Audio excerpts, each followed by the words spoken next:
ብዙ ሰው ሪያሊቲን አይረዳም። ሪያሊቲ የሚረዳበት መንገድ በጣም የተሳሳተ ነው።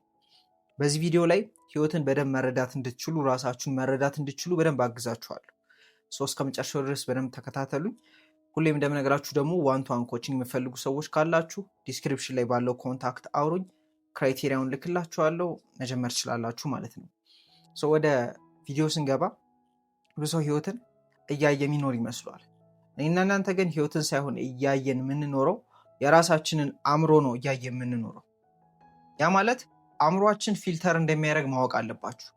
ህይወት ላይ የምናያቸውን ነገሮች፣ የሚያጋጥሙን ነገሮች ፊልተር እያደረገ ነው የሚያሳየን ማለት ነው። ህይወትን በዚህ ሁለት አይናችን ሳይሆን የምናየው በአእምሯችን እንደሆነ መረዳት አለባችሁ። አእምሯችን እስካልተቀየረ ድረስ ደግሞ አንድ አይነት ህይወትን ነው እያየ የምንኖረው። ዲቴል የሆነውን ነገር በደንብ ሼር ላድርጋችሁ። ይሄ ሁለት አይኖቻችን አሉ፣ ከዛ ደግሞ አእምሯችን አለ፣ ከዛ እኛ አለን ብላችሁ አስቡ። እኛ ማለት ነው። እኛ አይናችንንም አይደለንም አእምሯችንንም አይደለንም። አይናችንንም አእምሯችንንም የምንጠቀመው እንደሆነን አስቡት። እና ይሄ ነገር አእምሮ ነው ብላችሁ አስቡ። አእምሮ ስንል ምንድን ነው? የብዙ ሀሳቦች ጥርቅም፣ የብዙ አመለካከቶች፣ እምነቶች ጥርቅም ነው። እኛ እዚህ ውስጥ አለን ብላችሁ አስቡ። እዚህ ውስጥ ማለት ነው ጨለማ ውስጥ ያለ ነው። የምናየው ምናችንን ብቻ ነው? አእምሯችንን ብቻ ነው። ብርሃን ሲመጣ ብላችሁ አስቡ። ውጭ ላይ ያሉትን ነገሮች በአይናችን ስንመለከት ብርሃን ይመጣል። ከዛ በዚህ አእምሯችን ኢንተርፕሬት አድርገን ነው ከዛ የምንረዳው ማለት ነው። ስለዚህ አክቹዋሊ ህይወትን ሳይሆን እያየ የምንኖረው ራሳችንን ነው፣ አእምሯችንን ነው እያየን እየኖርን ያለ ነው፣ የራሳችንን አመለካከት ማለት ነው።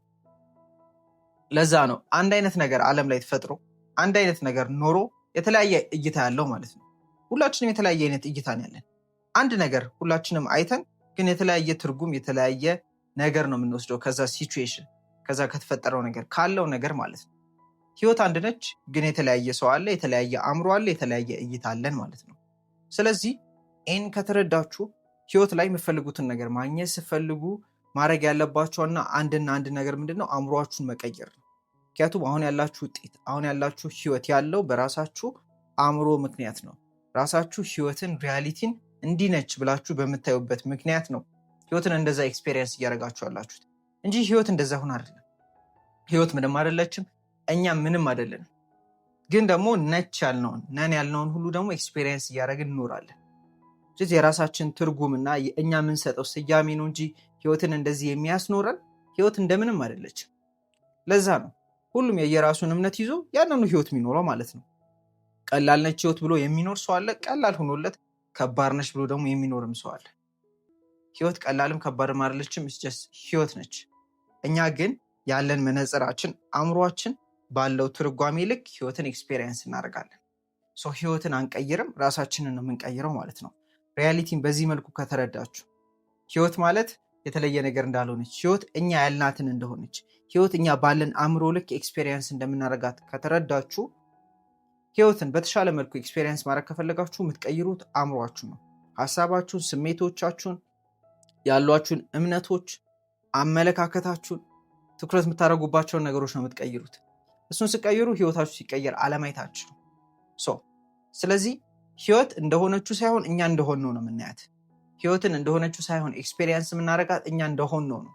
የሆነው ማለት ደግሞ ያለን ሀሳብ፣ ስሜታችን፣ ራሳችን የምናይበት መንገድ፣ ነገሮች የምናይበት መንገድ፣ እምነታችን ይሄ እንደሆነ መረዳትና ማወቅ አለባችሁ። ይሄን አንደርስታንድ አደረጋችሁ ማለት ሆን ብላችሁ ከዛሬ ጀምራችሁ እስካሁን ያላችሁን አመለካከት እዩዋቸው እስቲ።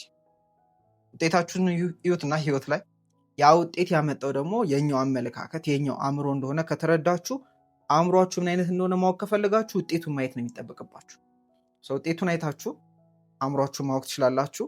ስለዚህ ውጤታችሁን መቀየር ካለባችሁ የምትቀይሩት አእምሯችሁ ነው። ምክንያቱም ሁሉም ነገር ህይወት ላይ ያለ እኛ ነን እየመረጥን እያየን የምንኖረው ማለት ነው። ይህን እውነታ ተረዱት፣ ህይወታችሁን ትራንስፎርም ማድረግ ትችላላችሁ። ምናልባት ዛሬ ላይ ያገኛችሁትን ነገር ኮሜንት ላይ መጻፍ እንዳትረሱ እና ዋን ቱ ዋን ኮችንግ የሚፈልጉ ሰዎች ደግሞ በውስጥ መስመር ማውራት ትችላላችሁ እና ይመቻችሁ።